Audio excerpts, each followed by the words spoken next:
Welcome to my channel. ఈరోజు కాకరకాయ fry చేయబోతున్నా. కొద్దిగా ఆయిల్ వేసుకొని రౌండ్గా దాన్ని రసం ఏం తీయకుండా అట్లనే చిన్నగా రౌండ్గా కట్ చేసుకున్నా. ఎక్కువ నూనె వేస్తే వేరే దానికి వాడడానికి అవ్వదు కాబట్టి కొద్దిగా నూనె వేసుకొని కొద్దిగా దాంట్లో ఫ్రై చేస్తాను. చాలా బాగుంటుంది. ఉట్టి కాకరకాయ తినొచ్చు, అంత టేస్ట్గా ఉంటుంది.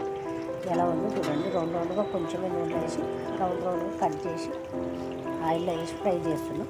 చాలా బాగుంటుంది. చారులోకి పప్పులోకి అన్నిట్లో కూడా పెట్టుకొని తినచ్చు, అంత బాగుంటుంది. నాకైతే ఇట్లానే ఉట్టిగానే తింటా, నాకు ఇష్టము, అందుకే నేను ఇలా చేస్తున్నాను. మంచిగా ఫ్రై అయిపోయింది. నూనె కూడా వేస్ట్ అవ్వదు. ఎక్కువ నూనె వేసుకుంటాం, వేరే దానికి వాడాలంటే అనిపిస్తుంది. కొద్దిగా నూనెలోనే ఫ్రై చేయొచ్చు, చాలా బాగా ఫ్రై చేసుకోవచ్చు. మనం ఒక బౌల్లోకి తీసుకున్నాం.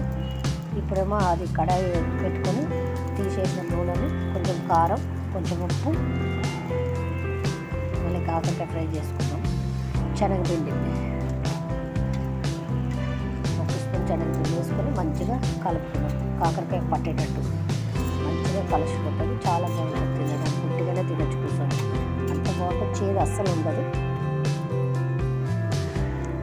మంచి ఫ్రై చేసుకున్నాం. ఇప్పుడు కరివేపాకు వేసుకున్నాం. కొద్దిగా మంచిగా కలుపుకొని ఇప్పుడు ఒక బౌల్లోకి తీసుకున్నామండి. కాకరకాయ ఫ్రై అయిపోయిందండి. శనగపిండి కాకరకాయ వండినా. ఎలా ఉందో కామెంట్ బాక్స్లో కామెంట్ చేసి, లైక్ చేసి, సబ్స్క్రైబ్ చేయండి. థ్యాంక్ యూ అండి.